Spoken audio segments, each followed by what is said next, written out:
তোমাকে সালাম দেওয়াও যাবে না, কারণ দাড়ি যে রাখে না সে মুমিন, যে দাড়ি পছন্দ করে না সে বেঈমান।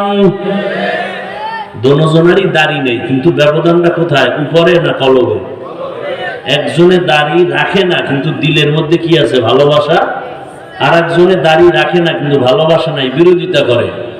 যে দাড়ি রাখে না, বিরোধিতা করে না, সে মুমিন। যে দাড়ি না রেখে বলে পছন্দ করি না, সে তাজা বেঈমান।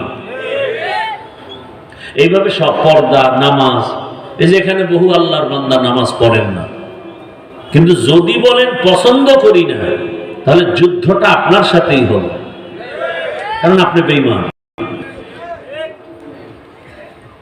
আল্লাহ বুঝার তৌফিক দান করেন।